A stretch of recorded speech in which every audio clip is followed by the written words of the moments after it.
juga kita kaitkan dengan fokus kebijakan pemerintah yang juga mengarah sebetulnya ke EBT atau renewable energy. Bagaimana mengoptimalisasi di saat pemerintah sebetulnya fokusnya tidak ke sana, Pak Maman? Sebetulnya kalau kita lihat arah tren pemerintah sudah on the track.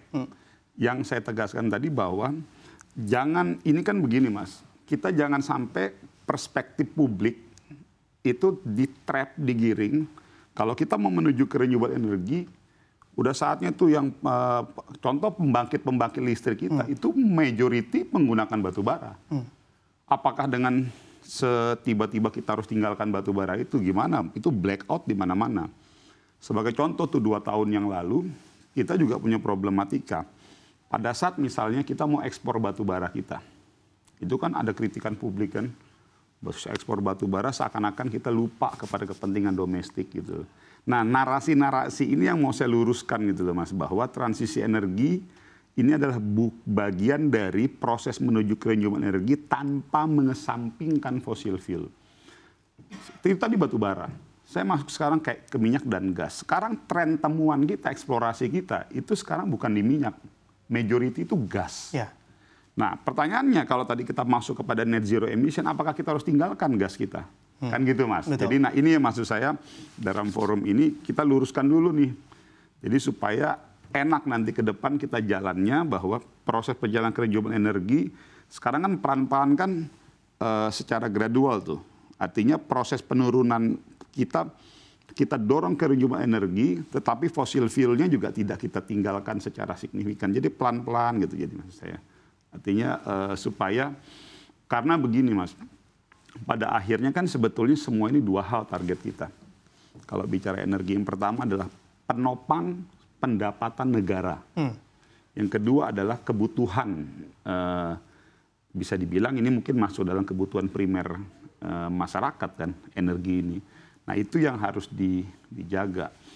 Karena implikasi dari dampak dari ketidaktahanan energi kita itu bisa berpengaruh kepada sosial distrust ataupun problematika sosial di beberapa daerah.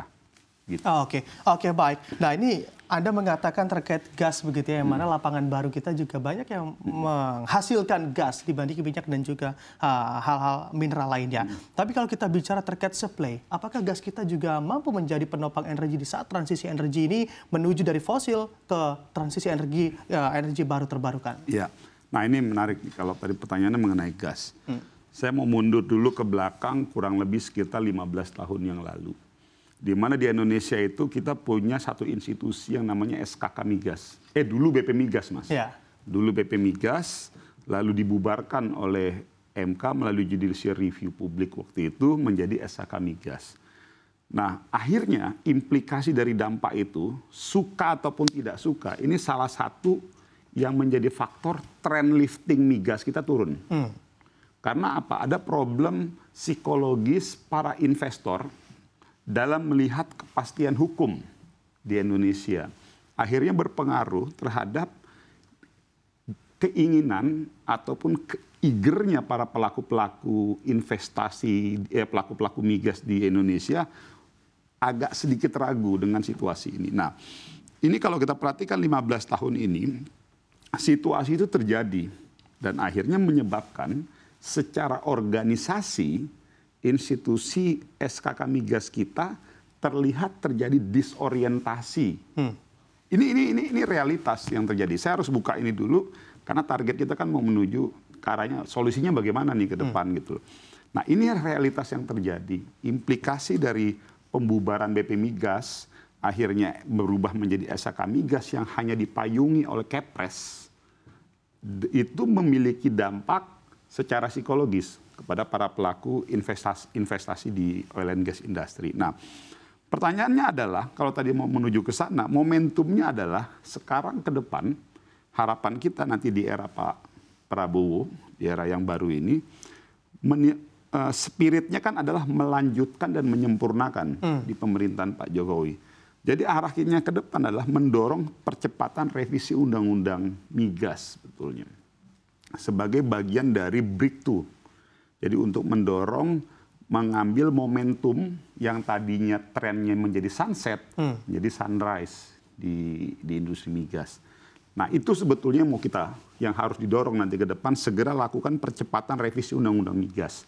Di mana situasi tantangan kekinian dengan 15-20 tahun lalu ini udah berbeda di oil and gas industry.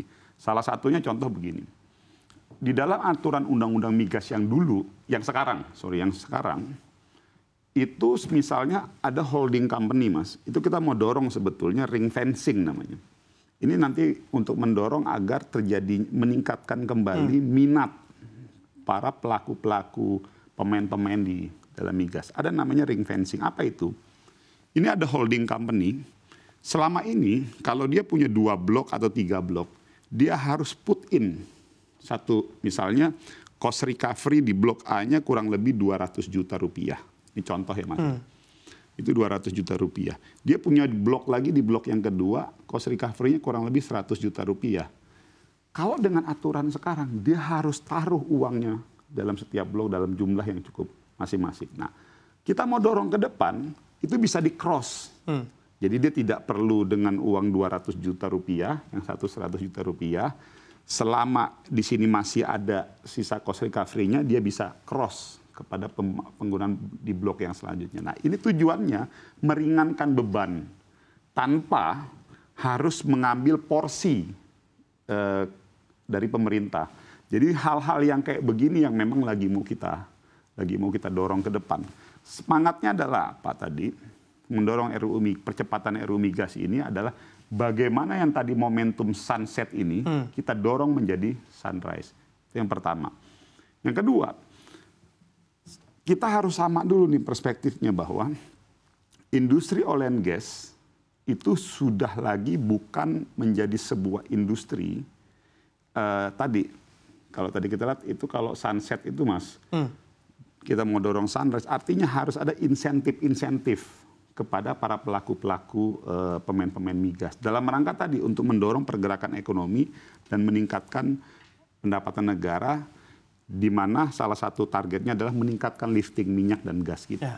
Jadi hal-hal yang seperti itu yang sebetulnya kalau tadi kita mau bicara minyak dan gas. Oke, baik. Pak Wanam, ini juga sangat menarik untuk dibahas begitu ya. Anda katakan ada masa sunset dan tujuannya akan ada masa sunrise atau masa kejayaannya lagi. Nah, Anda seberapa optimis pemerintahan Prabowo Subianto dan Gibran Rakabuming Raka ini bisa membuat industri oil and gas juga mampu sunrise kembali?